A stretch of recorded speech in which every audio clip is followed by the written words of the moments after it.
আলহামদুলিল্লাহ নাহমাদুহু ওয়া নাস্তাঈনুহু ওয়া নাস্তাগফিরুহ ওয়া নাউযু বিল্লাহি মিন শুরুরি আনফুসিনা ওয়া মিন সাইয়্যাতি আ'মালিনা মান ইয়াহদিহিল্লাহু ফালা মুদিল্লা লাহু ওয়া মান ইউদ্লিল ফালা হাদিয়া লাহু ওয়া আশহাদু আন লা ইলাহা ইল্লাল্লাহু ওয়াহদাহু লা শারীকা লাহু وأشهد أن محمدا عبده ورسوله أما بعد فإن خير الحديث كتاب الله وخير الهدي هدي محمد صلى الله عليه وسلم وشر الأمور محدثاتها وكل محدثة بدعة وكل بدعة ضلالة وكل ضلالة في النار فأعوذ بالله من الشيطان الرجيم بسم الله الرحمن الرحيم يا أيها الذين آمنوا اتقوا الله حق تقاته ولا تموتن إلا وأنتم مسلمون فقال الله تعالى بسم الله الرحمن الرحيم ألف لام ميم تلك آيات الكتاب الحكيم هدى ورحمة للمحسنين قال رسول الله صلى الله عليه وسلم لا يكونن من أمتي أقوام يستحلون الحرى والحرير والخمر والمآزف رواه البخاري সম্মানিত শহীদবৃন্দ, রমাদান পরবর্তী প্রথম জুমায় আমরা আল্লাহর ঘর মসজিদে সমবেত হতে পেরেছি। প্রশংসা আল্লাহ সুবহানাহু ওয়া তাআলা। আলহামদুলিল্লাহি রাব্বিল আলামিন। দরুদ ও সালাম বর্ষিত হোক প্রিয় নবীর উপর, যার আদর্শ অনুসরণে আমাদের জন্য জান্নাত নিহিত রয়েছে, সাল্লাল্লাহু আলাইহি ওয়াসাল্লাম। মুহতারাম হাজিরিন, পবিত্র কোরআনের 31 নম্বর সূরা, আয়াত সংখ্যা 34, সূরাটি মক্কায় অবতীর্ণ, যেই সূরাটির নাম সূরা লুকমান। আজকে এই সূরার প্রথম অর্ধাংশের বাছাইকৃত কিছু আয়াত সম্পর্কে আলোচনা করব ইনশাআল্লাহ, যেখানে আমাদের জন্য গুরুত্বপূর্ণ সমসাময়িক কিছু মেসেজ রয়েছে। তো সূরাটা একজন ব্যক্তির নামে নাজিল হয়েছে, সূরা ইব্রাহিম, তারপরে সূরা ইউনূস, সূরা ইউসুফ, এগুলা সব নবীর নামে। কিন্তু এই লোকটা নবী রাসূল কিছুই নয়, কিন্তু তার কিছু চারিত্রিক গুণাবলীর কারণে তিনি পৃথিবীর মুখে এতটা সম্মানিত হয়েছেন যে আল্লাহ তাআলা তার মতো একজন সাধারণ মানুষকে অসাধারণ করে দিয়েছেন। তৎকালীন সময় তিনি হয়েছেন পৃথিবীতে সম্মানিত, এবং শেষ গ্রন্থ মহাগ্রন্থ আল কোরআনেও তার নামে একটি সূরা নাজিল হয়েছে। সুবহানাল্লাহ। তো সূরার শুরুতে আল্লাহ তাআলা বলছেন আলিফ লাম মিম। শুধু এই সূরায় নয়, পবিত্র কোরআনের 29টি সূরার শুরুতে আল্লাহ তাআলা এরকম বিচ্ছিন্ন বর্ণমালার ব্যবহার করেছেন, যেমন আলিফ লাম র, কাফ হা ইয়া আইন সাদ। এগুলার অর্থ আসলে কি, এক একজন এক এক কথা বলেছেন, কিন্তু কোরআন হাদিসে স্পষ্ট বর্ণনা পাওয়া যায় না। তবে বিশুদ্ধ মত হলো এর মাধ্যমে আল্লাহ কাফেরদেরকে চ্যালেঞ্জ করেছেন যে এই রকম বর্ণমালা দিয়েই আমি কোরআনটা নাজিল করেছি, সুতরাং কোরআনের মতো অনুরূপ তোমরা পারলে নাজিল করে দেখাও। কিন্তু কেউ তৎকালীন সময় পারেনি এবং ভবিষ্যতেও পারবে না, কেননা এই কোরআনে ভূবিজ্ঞান সম্পর্কে কথা বলা হয়েছে, জ্যোতির্বিজ্ঞান সম্পর্কে কথা বলা হয়েছে, মাতৃগর্ভে কি হয় ১৫০০ বছর পূর্বে সেই কথা সম্পর্কে আলোচনা করা হয়েছে, যখন টেকনোলজির কিছুই ছিল না। এই কোরআনে হাজার হাজার বছর পূর্বে আদ জাতি ধ্বংসের কাহিনী, সামুদ জাতি ধ্বংসের কাহিনী, মাদিয়ান জাতি ধ্বংসের কাহিনী একেবারে স্পষ্টভাবে বর্ণনা করা হয়েছে, অথচ রাসূলুল্লাহ সেখানে যে পরিদর্শন করে আসেন না। তো কারো পক্ষে এরকম একটা সূরা রচনা করা সম্ভব নয়। মানুষ রচনা করতে পারে, ধরেন যে 1000 বছর ধরে উপন্যাস, পথের পেঁচালি, আরো যে সমস্ত উপন্যাস, এগুলো মানুষের পক্ষে সম্ভব, কিন্তু কোরআনের মতো গ্রন্থ, কোরআনের মতো একটা সূরা মানুষের পক্ষে নাজিল করা কখনো সম্ভব হয়নি এবং ভবিষ্যতেও হবে না ইনশাআল্লাহ। হাজিরিন, তো আলিফ লাম মিম, কাফ হা ইয়া আইন সাদ, এগুলা পড়লে আমাদের লাভটা কি? এত কোনো অর্থ নেই। লাভ হলো রাসূলুল্লাহ সাল্লাল্লাহু আলাইহি ওয়াসাল্লাম বলছেন মান ক্বারা হারফাম মিন কিতাবিল্লাহ ফালাহু বিহি হাসানাতু ওয়াল হাসানাতু বিআশরি আমসালিহা। এই কোরআনের একটা হরফ যে তিলাওয়াত করবে, প্রত্যেকটা হরফের বিনিময়ে আল্লাহ তাআলা তাকে 10টা করে নেকি দিবে।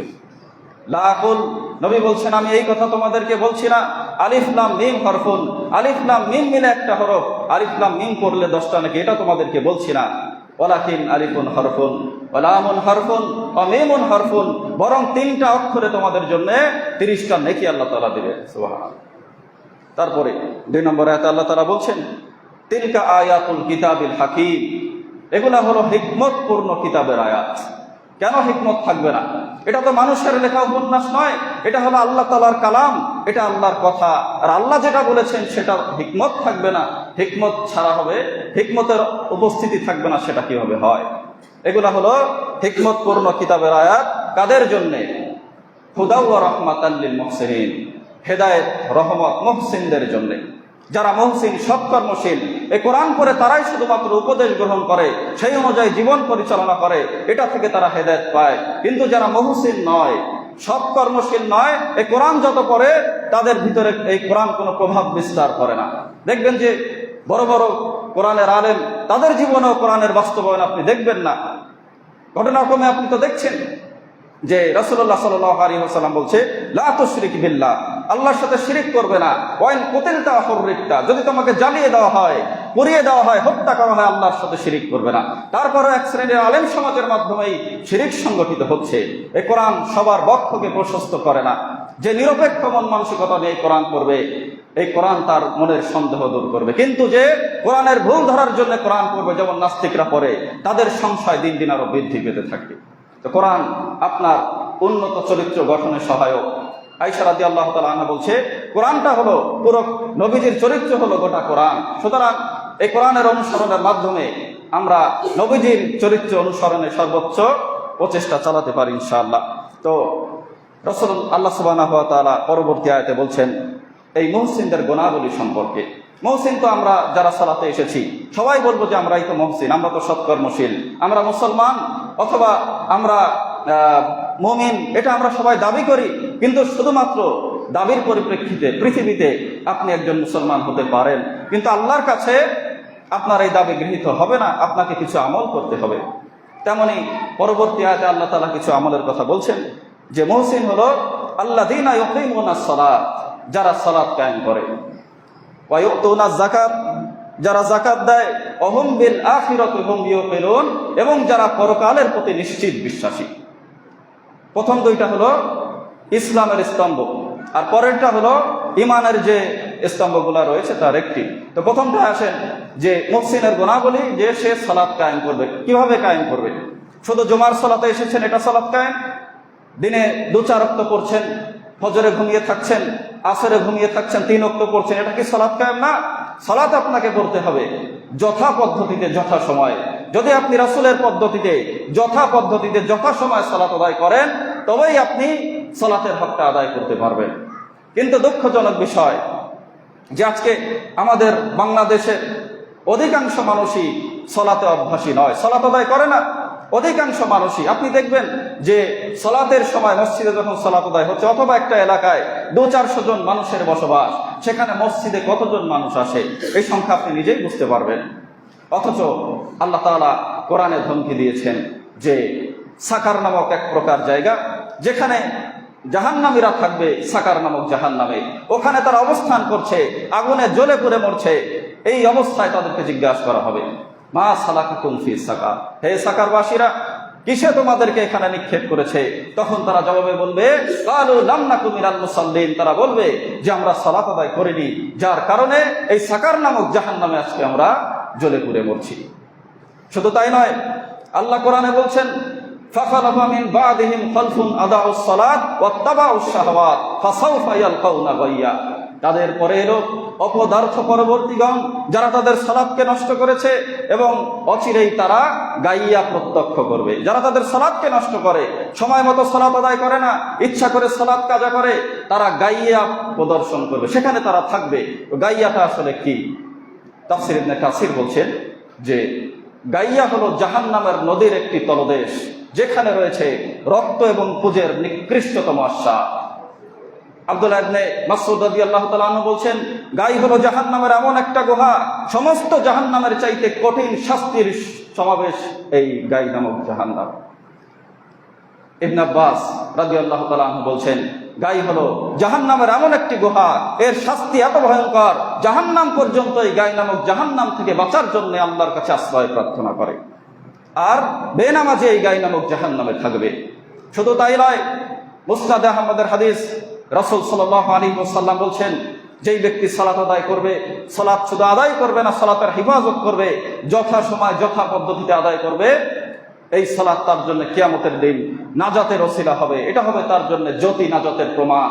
আর কেউ যদি সালাতের হিফাজত না করে, কেউ যদি সালাত না পড়ে, তাহলে ফেরাউন, হামান, কারুন, পৃথিবীর নিকৃষ্ট অপরাধীদের সাথে বেনামাজির হাসর হবে। সুতরাং মুহসিন হতে হলে অবশ্যই আপনাকে সালাত আদায়কারী হতে হবে। শুধু সালাত আদায়কারী নয়, শবে বরাতে 100 রাকাত পড়ছেন, জুমার দিন পড়ছেন, ঈদের সালাতে মানুষের ঘাড় ডিঙে আগে চলে যাচ্ছেন, এরকমটা নয়, বরং 5 ওয়াক্ত সালাত আপনাকে আদায় করতে হবে যথা সময় যথা পদ্ধতিতে। তাহলে এই গুণাবলীটা আপনি অর্জন করতে পারবেন। 2 নম্বর বিষয় বলছেন যে তারা যাকাত প্রদান করে। এই বিষয়েও দেখবেন যে মানুষ একেবারেই গাফেল। এমনকি সালাত আদায়কারীরাও অনেক ক্ষেত্রে যাকাত প্রদান করে না। কিন্তু সালাত যেমন আপনার উপরে ফরজ, আপনার সম্পদের যদি নেশাব পূরণ হয়, 1 বছর ঘুরে আসে নেশাব পূর্ণ হয়, আপনার সম্পদ থেকে আপনি যাকাত দিবেন, এটাও আপনার জন্য ফরজ। এটাও ফরজ সালাতের মতো। হজ যেরকম আপনার উপরে সামর্থ্য হলে ফরজ, যাকাতটাও আপনার উপরে ফরজ। এই যে বাংলাদেশের ধনী দরিদ্রের বিশাল বৈষম্য, এক শ্রেণীর মানুষ বিশাল অট্টালিকায় থাকছে, আর এক শ্রেণীর মানুষ অনাহারে মরছে, এই বৈষম্য দেখে বোঝা যায় বাংলাদেশের অধিকাংশ মানুষই যাকাত প্রদান করে না। হাজার হাজার কোটি টাকার মালিক আমাদের আশেপাশে আছে, হাজার হাজার শত শত কোটি টাকার মালিক, তাদের যাকাত বের করার কারণে ধনী দরিদ্রের এই বিশাল বৈষম্য আমরা প্রত্যক্ষ করছি। কিন্তু যারা এই সম্পদকে গচ্ছিত করে রাখছে, যারা মনে করছে এই সম্পদ আমাদের সুনাম আরো বৃদ্ধি করবে, এই সম্পদ আমাদের অন্তরের যে খায়েশ মেটাবে, কিন্তু না, কিয়ামতের দিন আল্লাহ তাআলা বলছে এই সম্পদ গরম করে তার পৃষ্ঠদেশে, পার্শ্বদেশে, তার শরীরে ছেক দেওয়া হবে। রাসূলুল্লাহ সাল্লাল্লাহু আলাইহি ওয়াসাল্লাম বলছেন, মান আতাহুল্লাহু মালা, আল্লাহ যাকে মাল দিয়েছে, ফালাম ইউআদ্দি যাকাতাহু, কিন্তু সে তার মালের যাকাত প্রদান করেনি, মুসলিলা লাহু ইয়াউমাল কিয়ামাতি সুজান আকরা লাহু যাবিবাতানি ইউতাওয়াফাহু ইয়াউমাল কিয়ামা। এই সম্পদ কিয়ামতের দিন বিষধর টেকো মাথার সাপে রূপান্তরিত করা হবে, তার গলায় বেড়ি পরিয়ে দেওয়া হবে, সে তার গালে দংশন করতে থাকবে আর বলতে থাকবে, আনা মালুকা না কানজু, আমি তোমার মাল, আমি তোমার সঞ্চিত সম্পদ। যেই সম্পদকে ভালোবেসে গচ্ছিত রেখেছেন, দরিদ্রের হক আদায় করেননি, ছাঁচরামি করেছেন, এই সম্পদ আপনার শরীরে বেড়ি পরিয়ে দেওয়া হবে, আপনাকে দংশন করতে থাকবে। যদি আপনি যাকাত দেন, এর মাধ্যমে আপনার সম্পদ মোটেও কমবে না। অনেকে মনে করেন যে এত টাকার মালিক আমি, এর থেকে 2-4 লক্ষ টাকা কিভাবে দিয়ে দেই, কষ্ট করে ইনকাম করা টাকা কিভাবে আমি এমনিতেই মানুষকে দিয়ে দিব। কিন্তু না, যেই সম্পদ আল্লাহ আপনাকে দিয়েছে তার ভিতর থেকেই 2.5% হারে আপনাকে যাকাত দিতে বলছে। এটা আল্লাহর দেওয়া সম্পদ, তার সম্পদই, তার দেওয়া জিনিসই আপনি সাধারণ মানুষের মাঝে বিতরণ করবেন, এটা আপনার সম্পদ নয়। একজন এসেছেন, এসে বলছি, ইয়া রাসূলুল্লাহ, আর আইতা ইদা আদ্দা রাজুলুন যাকাতা মালুহু, কেউ যদি তার মালের যাকাত দেয় তাহলে কি হবে? সাধারণত মানুষের আগ্রহ জাগতেই পারে যে আমরা যদি যাকাত দিই তাহলে হবেটা কি, আল্লাহর কাছ থেকে কি নেকি পাবো। রাসূলুল্লাহ বলছেন, মান আদ্দা যাকাতা মালিহি ফাকাদ যাহাবা আনহু শাররুহু, কেউ যদি তার সম্পদের যাকাত দেয়, তার সম্পদের অকল্যাণ, তার সম্পদের অমঙ্গল দূর হয়ে যাবে। সুবহানাল্লাহ। ধরেন যে 1 বছর আপনি যাকাতই দিলেন না, মনের শান্তি যে 2-4 লাখ টাকা আমার বেঁচে গেল, কিন্তু বউয়ের এমন অসুখ হয়েছে 50 লাখ সেখানে চলে গেছে। হতে পারে এরকম। যেমন আপনাদেরকে আমি উদাহরণ দেই, যাকাতের মাধ্যমে আপনার সম্পদ কিভাবে পরিশুদ্ধ হবে। 1 লোক হাঁটছে পাথরে মরুভূমি, বৃক্ষহীন প্রান্ত, যেখানে গাছ, বৃষ্টি হওয়া খুব রেয়ার, বৃষ্টি সহজে সেখানে হয় না, মরুভূমি অঞ্চল। ওই লোক মরুভূমি অঞ্চলে হাঁটতেছে, আর হঠাৎ দেখে আকাশে মেঘ, মেঘের ভিতরে শব্দ শোনা যাচ্ছে, অমুকের বাগানে বৃষ্টি বর্ষণ করো। লোকটা আশ্চর্য হয়ে গেছে যে বৃক্ষহীন জায়গা, এখানে আবার মেঘ, মেঘের ভিতরে আবার কথা হচ্ছে। আমরা হলে তো ঘাবড়ে যেতাম, তিনিও তেমনটাই, কিন্তু আগ্রহ ভরে তিনি মেঘকে অনুসরণ করছে যে আমি দেখবো মেঘের থেকে কোথায় বৃষ্টি হচ্ছে। বৃষ্টি হলো, তিনি সেই পর্যন্ত চলে গেছেন, যাওয়ার পরে দেখছে মেঘ থেকে বৃষ্টিপাত ঘটেছে। বৃষ্টির পানি তিনি আইল টেনে নিজের জমিতে নিচ্ছেন। লোকটা জিজ্ঞাসা করলেন যে আপনার নাম কি? তিনি জবাব দিলেন। তিনি দেখলেন এটা হলো সেই নাম যেই নাম মেঘের ভিতরে শোনা গেছিল। তখন তিনি বলছে, যেরকম আপনার নাম আমি মেঘের ভিতরে শুনেছিলাম, কি এমন আমল করেন যে এরকম মেঘে আপনার নাম ধরে ডাকছে, আপনার জমিতে বৃষ্টি বর্ষণ করতে বলছে? সে বলছে, আমি আমার এই জমি থেকে উৎপাদিত সম্পদ যে ফসলটা হয় এটা 3টা ভাগ করি। 1 ভাগ আমি নিজে খাই, 1 ভাগের পরিচর্যার পেছনে ব্যয় করি, আর 1 ভাগ আমি আল্লাহর রাস্তায় ব্যয় করে দিই। সুবহানাল্লাহ। অর্থাৎ সে তার সম্পদের হক আদায় করে বিধায় আল্লাহ তাআলা এইভাবে তার সম্পদের অকল্যাণ অমঙ্গল দূর করে দিয়েছেন, এবং যেখানে বৃষ্টি হওয়া পসিবল নয় সেখানে আল্লাহ তাআলা বৃষ্টির ব্যবস্থা করে দিয়েছেন। তারপরে আল্লাহ তাআলা বলছেন যে অহুম বিল আখিরাতি হুম ইউকিনুন, এবং মুহসিনদের গুণাবলী হলো তারা আখিরাতের প্রতি নিশ্চিতভাবে বিশ্বাসী। অর্থাৎ দোদুল্যমান ঈমান আল্লাহর কাছে গ্রহণ হবে না। যদি আপনার ঈমানের ভিতরে এমনটা থাকে, পরকাল থাকতেও পারে না থাকতেও পারে, জান্নাত জাহান্নাম থাকতেও পারে না থাকতে পারে, এরকম মন মানসিকতা অনেকেরই রয়েছে। ইয়ং জেনারেশন যারা দূরে দূরে পড়তে যায়, জেনারেল লাইনের স্টুডেন্ট, তাদের ভিতরে নাস্তিক্যবাদের সংখ্যা অনেক বেশি বর্তমানে। তারা পরকাল সম্পর্কে সন্দিহান। কিন্তু এই যে আমার সামনে যে লেকচার টেবিল, আমি যদি বলি যে মাটি থেকে এই টেবিলটা একা একাই উঠে গেছে, সবাই আমাকে পাগল বলবে। এই সামান্য লাঠি, আমি যদি বলি মাটি থেকে এমনিতে এই লাঠিটা উঠে গেছে, সবাই আমাকে বলবে পাগল। অথচ বিশাল এই পৃথিবী, মানুষের প্রয়োজনীয় তেলের রিজার্ভ রয়েছে মাটির নিচে, গ্যাসের রিজার্ভ রয়েছে মাটির নিচে, আকাশে এত গ্রহ নক্ষত্র একটাও বিক্ষিপ্ত ভাবে পৃথিবীর বুকে ধসে পড়ে না। এত সুন্দর সিস্টেম, সুন্দর পৃথিবী কখনো কি একা হতে পারে? কখনোই একা চলতে পারে না, একা হতে পারে না। এর পিছনে অবশ্যই একজন সৃষ্টিকর্তা রয়েছে, তিনি হলো আল্লাহ সুবহানাহু ওয়া তাআলা। লা ইলাহা ইল্লাল্লাহ করেছেন, এর শর্ত রয়েছে 7টি, কোন আলেম বলেছেন 8টি, যার একটি হলো আল ইয়াকিন। এই লা ইলাহা ইল্লাল্লাহ, আল্লাহ ছাড়া সত্য কোনো ইলাহ নেই, এর প্রতি আপনাকে থাকতে হবে সুদৃঢ় বিশ্বাস, যেটা হলো সন্দেহের বিপরীত। যদি বিন্দুমাত্র সন্দেহ থাকে, সন্দেহ থাকে বিধায় তো মানুষ আমল করে না। পরকাল সম্পর্কে সন্দেহ থাকে বিধায় মানুষ আমল করে না। যদি বলা হয় যে আগামীকাল ফজরের সালাতের সময় প্রত্যেকের বাড়ি বাড়ি আগুন জ্বলবে, যারা মসজিদে এসে সালাত করবে না, একজন মানুষ আপনি বাড়িতে পাবেন না, তাহলে কি আগুনের প্রতি তার ঈমান তুখর? কিন্তু ওই মানুষটাই ঘুমিয়ে কাটাচ্ছে, তার মানে আল্লাহর শাস্তির ব্যাপারে তার ঈমানটা দুর্বল। সুতরাং যার বিশ্বাস যত বেশি, আমলের দিকে সে তত বেশি অগ্রগামী। সুতরাং আমাদেরকে, যদি আমরা মুহসিন হতে চাই, সন্দেহবিহীন ঈমান আমাদের থাকতে হবে, তাহলে আমরা আল্লাহর সামনে খাঁটি ঈমান নিয়ে দাঁড়াতে পারবো ইনশাআল্লাহ। তারপর আল্লাহ তাআলা বলছেন, যারা সালাত আদায় করে, যাকাত দেয়, পরকালে নিশ্চিত বিশ্বাসী, তারা হলো উলাইকা আলা হুদাম মির রাব্বিহিম, তারাই তাদের রবের হিদায়াতের উপর রয়েছে, ওয়া উলাইকা হুমুল মুফলিহুন, এবং তারাই হলো সফলকাম। অর্থাৎ এইগুলা যারা করে তারাই সফল। কিন্তু যারা সালাত আদায় করে না, যাকাত দেয় না, পরকাল সম্পর্কে সন্দিহান, এরা সফল নয়। তো আমরা এই কারণে প্রত্যেকটা সালাতে সূরা ফাতিহা যে পড়ি, ইহদিনাস সিরাতাল মুস্তাকিম, যে আল্লাহ আমাদেরকে সঠিক পথ দেখাও। এমনকি নবী সাল্লাল্লাহু আলাইহি ওয়াসাল্লামের আগের পিছের সমস্ত গুনাহ আল্লাহ ক্ষমা করে দিয়েছিলেন। এরপরেও তিনি আল্লাহর কাছে হেদায়েতের দোয়া করতেন, যে আল্লাহ তুমি আমাকে হেদায়েত দাও। আল্লাহুম্মা ইন্নী আসআলুকাল হুদা, তিনি বলতেন আল্লাহ আমাকে হেদায়েত দাও, ওয়াত্তাকা, আমাকে তাকওয়া দান করো, ওয়াল আফাফা, আমাকে তুমি দান করো চরিত্রের নির্মলতা, ওয়াল গিনা, এবং তুমি আমাকে দান করো অমুখাপেক্ষিতা।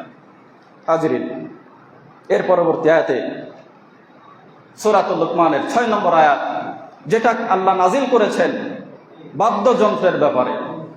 অনেকে জানতে চান যে বাদ্যযন্ত্র যে হারাম, এক্ষেত্রে কোরআনের দলিল কোনটা? এটা হলো সেই দলিল, সূরা লুকমানের 6 নম্বর আয়াত, যেখানে আল্লাহ তাআলা বলছেন, ওয়ামিনান নাসি মান ইয়াশতারি লাহওয়াল হাদিস লিউদিল্লা আন সাবিলিল্লাহি বিগাইরি ইলম ওয়া ইয়াত্তাখিযা হুজুয়া। মানুষের মধ্যে এমনও আছে যারা মানুষকে আল্লাহর পথ থেকে বিচ্যুত করার জন্য অসার বাক্য খরিদ করে, কোন রকম জ্ঞান ছাড়াই, এবং এগুলাকে তারা খেলতামাশা হিসেবে গ্রহণ করে। তো লাহওয়াল হাদিসটা আসলে কি? সাহাবা আজমাইন এর তাফসীর করেছেন, লাহওয়াল হাদিস হলো বাদ্যযন্ত্র। এবং অন্যান্য মুফাসসিরগণ বলছেন যে মানুষকে আল্লাহর স্মরণ থেকে দূরে সরিয়ে রাখে এরকম গান বাজনা, উপন্যাস, খেলাধুলা সবই লাহওয়াল হাদিসের আওতাভুক্ত।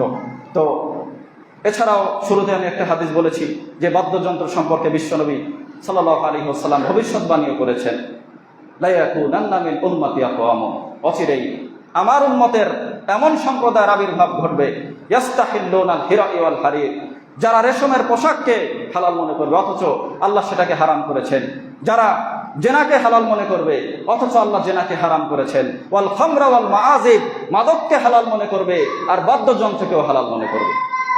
দেখেন যে একটা মাস সিয়াম সাধনার মাস, মানুষ সবাই একেবারে মেসওয়াক কিনছে, টুপি কিনছে, আতর কিনছে, মনে হচ্ছে সবাই যেন ধার্মিক, বাংলাদেশের মানুষ যেন একেবারে ধার্মিকতার উচ্চ সীমায় পৌঁছে গেছে। কিন্তু যখনই যেটাকে চাঁদ রাত বলা হয়, ঘোষণা আসলো যে আগামীকাল ঈদ, চারিদিকে বাজি পটকা সয়লাভ হয়ে গেছে, চারিদিকে গান বাজনা হচ্ছে, প্রত্যেকটা এলাকায় প্যান্ডেল দেওয়া হয়েছে, এক উচ্চ স্বরে গান বাজনা হচ্ছে। কিভাবে তারা বলছে যেই বাংলাদেশে একদিন কালেমার পতাকা উড়বে, যেই বাংলাদেশের প্রত্যেকটা এলাকায় প্যান্ডেল বানিয়ে মাইক ভাড়া করে উচ্চ আওয়াজ হচ্ছে, বাসায় অসুস্থ রোগীরা মরে যাচ্ছে সাউন্ডের সিস্টেমের শব্দ, আমরা সবাই নিজেকে মনে হয় যে কাপুরুষ, আমরা কিছুই কি আমরা করতে পারি না, যেতে পারি না তাদের কাছে, এত মুসলমান আমরা সেইখানে যে প্রতিবাদ করতে পারি না। একটা মুসলিম কান্ট্রিতে দেখে মনে হচ্ছে যে আমরা দুর্গা পূজা করছি, আজকে ঈদ করছি না। সম্মানিত সুধী, অথচ বিশ্বনবী বলছে এইরকম সম্প্রদায়ের আবির্ভাব ঘটবে যারা বাদ্যযন্ত্রকে হালাল মনে করবে। আপনি তাদেরকে বলেন, তারা বলবে যে এখন তো এনজয়ের বয়স, ইয়ং বয়স, তাই না? তো আপনার তো দেখেছেন যে একটা ফেরি ডুবে গেছে, ফেরিতে বাস, অল্প বয়সী কত মানুষ মারা গেছে, আপনার মরণও তো ইয়ং বয়সেই হতে পারে, তাই না? সম্মানিত সুধী, তো আল্লাহ দ্রোহিতার কাজের কারণে আজকে বিশ্বে বিভিন্ন মুসলিম কান্ট্রি আজ অন্য ধর্মাবলম্বীদের নির্যাতনের শিকার। আমরাও যদি নিজেদেরকে পরিবর্তন করতে না পারি, অচিরেই হয়তো আমাদের উপরও মিসাইল করতে থাকবে। সুতরাং সময় থাকতে অবশ্যই আমাদের পরিবর্তন হওয়া উচিত। হাজিরিন, যারা মিউজিককে হালাল মনে করেন, শোনেন, আয়েশা রাদিয়াল্লাহু তাআলা আনহার কাছে একজন মহিলা এসেছেন, সাথে একটা বাচ্চা রয়েছে, বাচ্চার শরীরে ঘন্টা বা ঝনঝনি টাইপের কিছু, যেরকম মানুষ বাচ্চার পায়ে নুপুর বেঁধে দেয় বা মাজায় ঘন্টা বেঁধে দেয়। তো আয়েশা রাদিয়াল্লাহু তাআলা আনহা বলছে যে ওই মেয়েকে নিয়ে তুমি আমার ঘরে প্রবেশ করবে না, কেননা আমি নবীকে বলতে শুনেছি লা তাদখুলুল মালাইকাতু বাইতান ফীহি আজরাস, সেই ঘরে ফেরেশতা প্রবেশ করে না যেখানে বাদ্যযন্ত্র থাকে। সামান্য একটা ঝনঝনি ঘন্টার ব্যাপারে যদি রাসূল সাল্লাল্লাহু আলাইহি ওয়াসাল্লাম এমন নির্দেশনা দেয়, তাহলে ওই ধরনের বাদ্যযন্ত্র কিভাবে হালাল হতে পারে? হাজিরিন, তারপরে আল্লাহ সুবহানাহু ওয়া তাআলা বলছেন ওয়া ইযা তুতলা আলাইহি আয়াতুনা ওয়াল্লা মুস্তাকবিরান, তাদের সামনে যখন আমার আয়াত তিলাওয়াত করা হয়, তাদেরকে বিভিন্ন উপদেশ দেওয়া হয়, তখন তারা অহংকার করে মুখ ফিরিয়ে নেয়। কাআল্লাম ইয়াসমাহা, যেন তারা কিছুই শোনেনি। কাআন্না ফি উযুনাইহি ওয়াকারা, যেন তাদের কানে রয়েছে বধিরতা। আপনি মানুষকে পর্দা সম্পর্কে সচেতন করেন, বলবে যে আমাকে জ্ঞান দিতে এসো না। মানুষকে দাঁড়িয়ে রাখতে বলেন, সেও আপনাকে দুটো কথা শুনিয়ে দিবে। হারাম থেকে বেঁচে থাকতে বলেন, সেও আপনাকে দুটো কথা শুনিয়ে দিবে।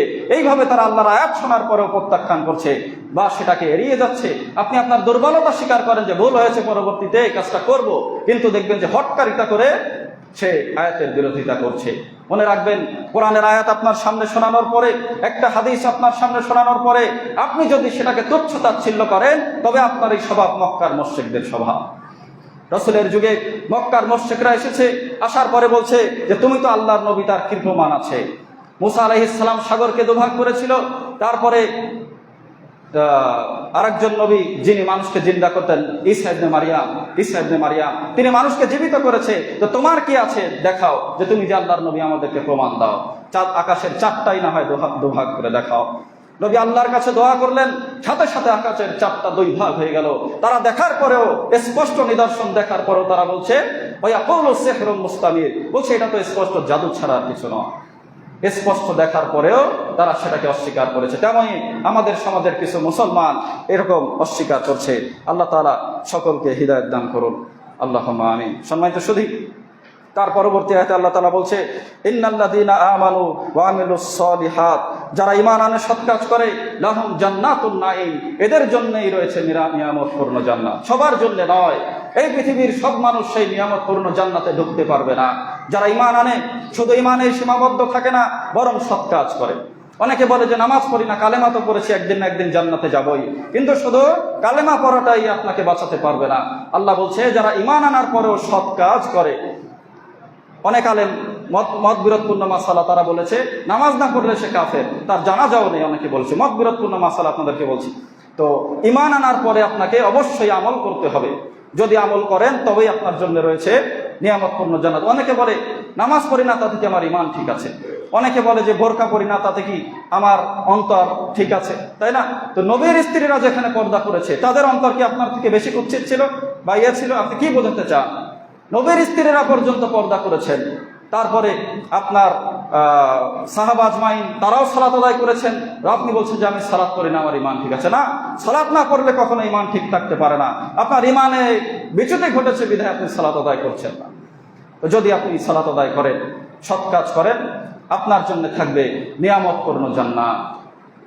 যেই নিয়ামত পাওয়ার জন্য আজকে পৃথিবীর মানুষ আমরা আল্লাহর ইবাদত করছি। একটা মাস শত কষ্টের পরেও আমরা সিয়াম সাধনা করেছি, একটা মাস আমরা চেষ্টা করেছি তারাবির সালাত আদায় করার, ফরজ সালাত আদায় করার, এই জান্নাতের জন্যে। তো জান্নাতে আসলে থাকবেটা কি? যেহেতু জান্নাতের আলোচনা অনেক বড় বিষয়, দু একটা হাদিস আপনাদেরকে বলি যে নিয়ামতপূর্ণ জান্নাতে কি নিয়ামত সেখানে থাকবে, কি থাকবে না আপনি সেটা বলেন। জান্নাতে যে কি আছে সেটা নয়, কি থাকবে না আপনি সেটা বলেন।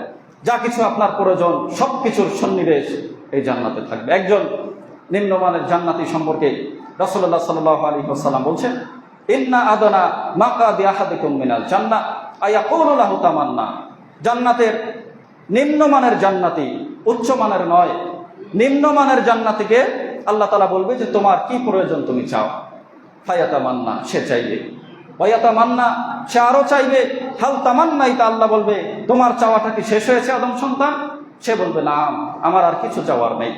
মানুষকে যদি এরকম এখতিয়ার দেওয়া হয় যে তোমার কি প্রয়োজন তুমি চাও, সে কতটা চাইতে পারে? তার চাওয়া শেষ হয়ে যাবে, আল্লাহ বলবে যে আর কিছু চাইলে চাও। সে আবার চাবে, তার চাওয়া পুরোটাই শেষ। আল্লাহ জিজ্ঞাসা করবে কি শেষ তোমার চাওয়া? সে বলবে না, আমার চাওয়া শেষ হয়ে গেছে। এবারে আল্লাহ বলবেন ফাইন্নাকা মা তামান্নাইতা ওয়া মিসলাহু মাহু, তুমি যা আল্লাহর কাছে আকাঙ্ক্ষা করেছো, চেয়েছো, তোমাকে তো সেটা দেওয়াই হলো, বরং তার দ্বিগুণ তোমাকে দেওয়া হলো। সুবহানাল্লাহ। তো এই জান্নাত শুধুমাত্র তারাই পাবে যারা কিনা ঈমান আনার পরে সৎ কাজ করবে, যারা মুহসিন। আল্লাহ তাআলা আমাদের এই সমস্ত বিষয়ে আমল করার তৌফিক দান করুন, আল্লাহুম্মা আমিন। দ্বিতীয় অংশে এই সূরার যে প্রধান যে বিষয়টা, সূরা লোকমান, হযরত লোকমান, তার কয়েকটি বিষয় আলোচনা করে শেষ করবো ইনশাআল্লাহ। প্রথম যে আলোচনাগুলো হলো, আল্লাহ তাআলা আমাদের সকলকে আমল করার তৌফিক দান করুন, আল্লাহুম্মা আমিন। ওয়া আখিরু দাওয়ানা আলহামদুলিল্লাহি রাব্বিল আলামিন।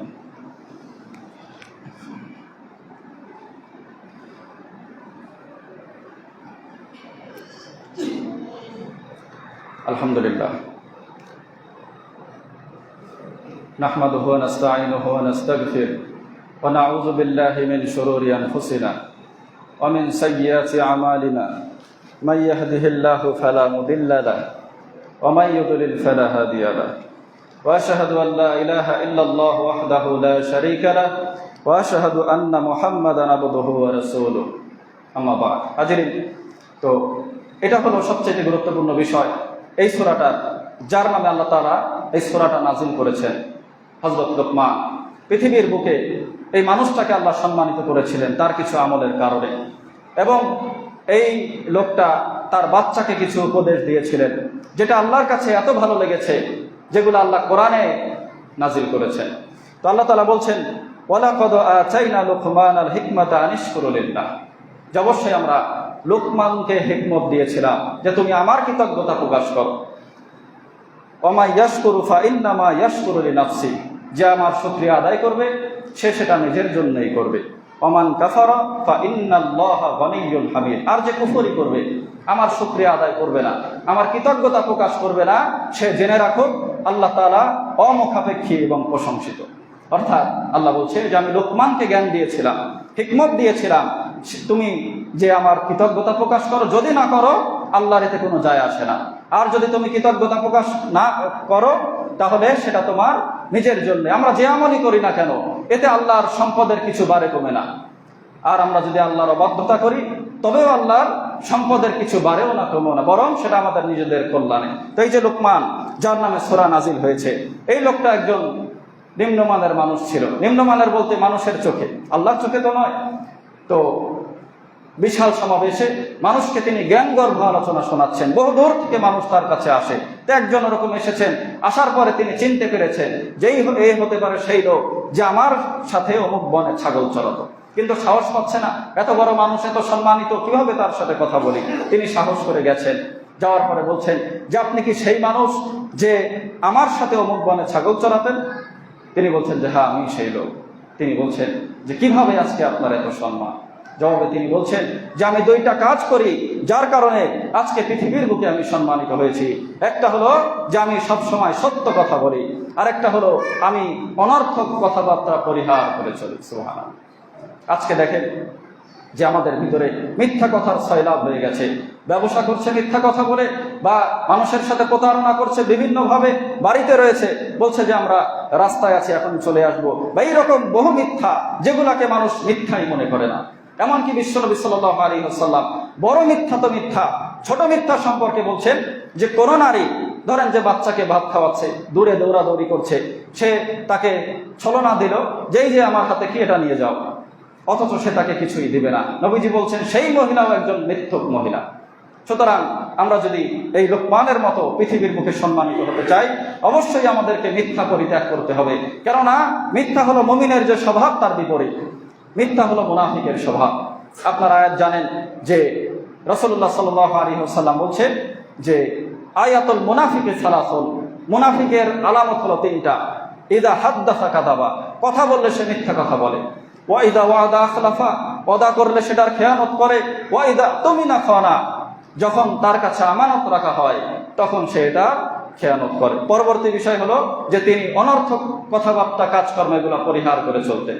দেখেন যে মানুষ দিন শিক্ষার সময় পায় না, আমল করার সময় পায় না, চায়ের দোকানে বসে ঘুরতে বেরিয়ে ঘন্টার পর ঘন্টা ব্যয় করছে, যেগুলা দুনিয়াবি ফায়দা তো নেই, আখিরাতের কোনো ফায়দা নেই।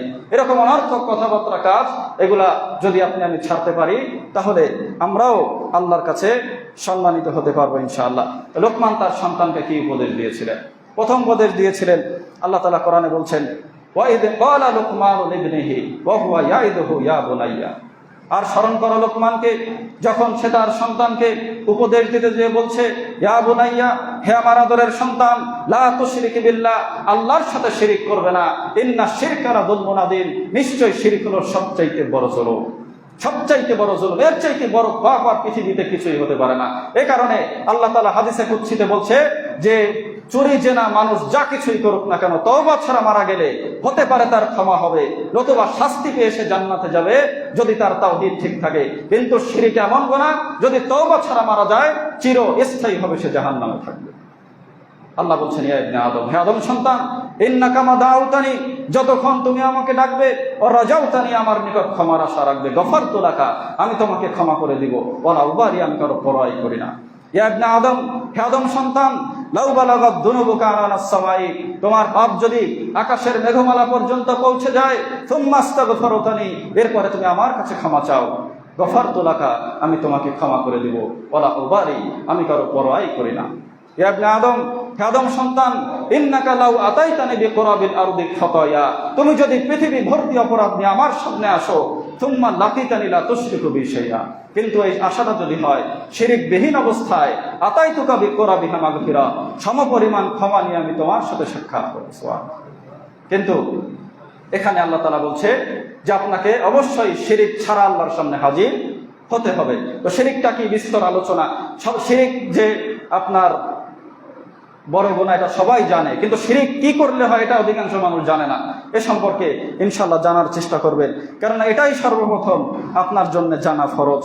তারপরে যেহেতু সময় সংক্ষিপ্ত, আমি সংক্ষেপে আপনাদেরকে বলি।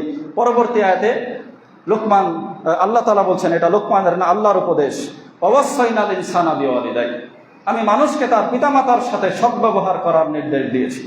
হামালাতহু উম্মুহু ওয়াহনান আলা ওয়াহন, কেননা তার মা তাকে কষ্টের পর কষ্ট স্বীকার করে গর্ভে ধারণ করেছে।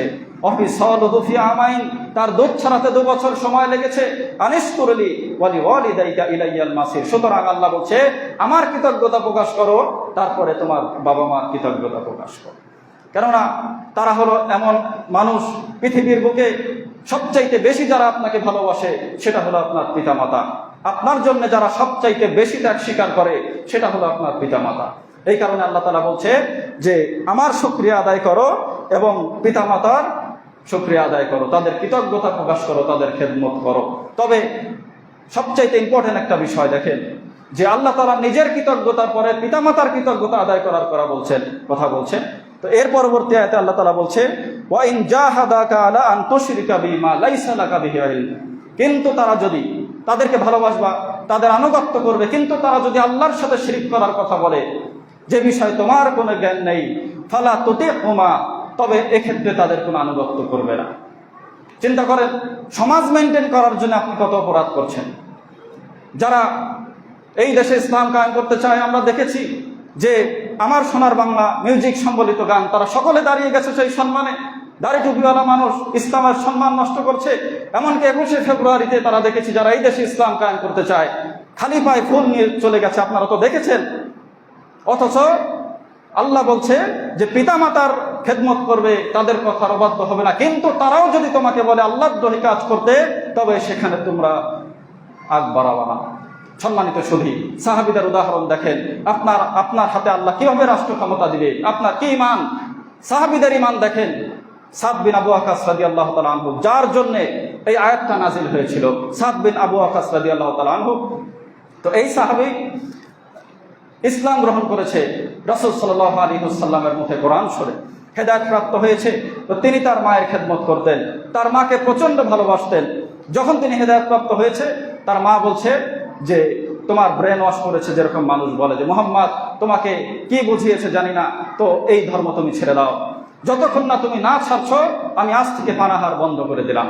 তিনি হয়তো ভেবেছে যে আমাকে আমার সন্তান এত ভালোবাসে, তাকে যদি আমি ইমোশনাল ব্ল্যাকমেল করি অবশ্যই সে তার ধর্ম ছেড়ে দিবে। তো তিনি বলছেন যে না, আমি প্রতিষ্ঠিত থাকলাম। এভাবে দুই একদিন যখন গেল, চারিদিকে তার নামে বদনাম শুরু হয়ে গেছে যে সাদ বিন আবু ওয়াক্কাস তার মায়ের হত্যার আসামি হতে যাচ্ছে খুব শীঘ্রই, কেননা মুহাম্মাদের মতো মানুষের কথায় সে তার মায়ের অবাধ্যতা করছে, নাউযুবিল্লাহ। তো তৃতীয় দিন যখন তার মা সেদিনও না খেয়ে রয়েছে, তিনি তার মায়ের কাছে এসেছেন, এসে বলছেন যে আম্মা, তুমি যেটা ভাবছো সেটা নয়, তুমি আমার কাছে আশা করছো যে আমি আমার ধর্ম ত্যাগ করব, না খেয়ে আছো, পিপাসার্থ অবস্থায় আছো, তো তুমি তো একজন মানুষ, তোমার একটি রূপ তুমি আমার কাছে আমার জীবনের চাইতেও প্রিয়, কিন্তু ইসলামের থেকে প্রিয় নয়। তোমার মতো রূপ পিপাসায় কাঁপতে কাঁপতে না খেয়ে যদি আমার সামনে একজন নয়, তোমার মতো মা যদি 100 জন আমার সামনে মারা যায়, যেই দিন আমি গ্রহণ করেছি এই দিন ত্যাগ করবো না। সুবহানাল্লাহ। চিন্তা করেন তাদের ঈমানটা কোন পর্যায়ে ছিল। মানুষ তারা মনে করেছে যে কোন ভূতে তাকে ধরেছে, আসলে তাকে ভূতে ধরেনি, বরং তাকে ঈমানে ধরেছে।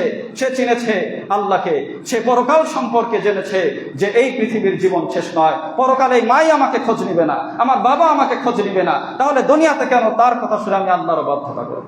সুতরাং যারা সামাজিকতা মেনটেন করতে যে বা কাউকে খুশি করতে যে বিভিন্ন অপরাধের সাথে সম্পৃক্ত হচ্ছেন, তাদেরকে অবশ্যই জেনে নেওয়া উচিত, এই সমস্ত আয়াত থেকে, হাদিস থেকে আপনাদেরকে শিক্ষা গ্রহণ করা উচিত যে স্রষ্টার অবাধ্যতা করে সৃষ্টির কোনো আনুগত্য নেই। আবারও বলছি, স্রষ্টার অবাধ্যতা করে সৃষ্টির কোনো আনুগত্য নেই। সকলের ঊর্ধ্বে স্রষ্টাকে আপনাকে প্রাধান্য দিতে হবে। যদি দিতে পারেন, সেই স্রষ্টার নিয়ামতপূর্ণ জান্নাতে আপনি যেতে পারবেন। কিন্তু মানুষকে যদি প্রাধান্য দেন, মানুষের ভালোবাসেন আল্লাহ এবং দ্বীন ইসলামের চাইতে বেশি, তাহলে এই মানুষ কিয়ামতের দিন শুনে রাখুন আপনাকে বাঁচাতে পারবে না।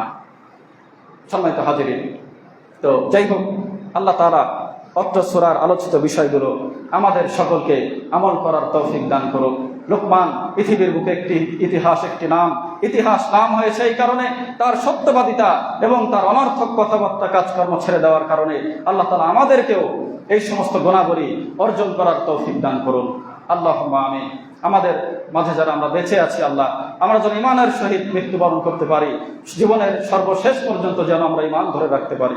যারা মারা গেছে, এই যে রমাদানেও সাবেক সভাপতি আমাদের চাচা শহীদুল চাচা মারা গেছে রমাদানের ভিতরে, তিনি এরকম সামনে বসে থাকতেন, তিনি চলে গেছেন, হয়তো এরপরে আমাদের সিরিয়াল। আল্লাহ তাকে তার ভুল ত্রুটি ক্ষমা করে তাকে জান্নাত দান করুন। আল্লাহুম্মা আমিন। আমরাও যেন পৃথিবী থেকে ঈমানের সহিত মৃত্যুবরণ করতে পারি। আমাদের শুধু তিনি নয়, এই মসজিদের অন্যান্য মুসল্লি যারা মারা গেছেন, এছাড়া আমাদের আত্মীয় স্বজন, আল্লাহ সকলকে কবরের আযাব মাফ করে দিন। এবং পৃথিবীর মুসলিম কান্ট্রিগুলোতে আপনারা দেখছেন মুসলিমদের উপরে কিভাবে নির্যাতন হচ্ছে, আল্লাহ তাআলা তাদের সহায় হন, তাদেরকে হেফাজত করুন। আল্লাহুম্মা আমিন। ইন্নাল্লাহা ওয়া মালাইকাতাহু ইউসাল্লুনা আলান নবী ইয়া আইয়ুহাল্লাযী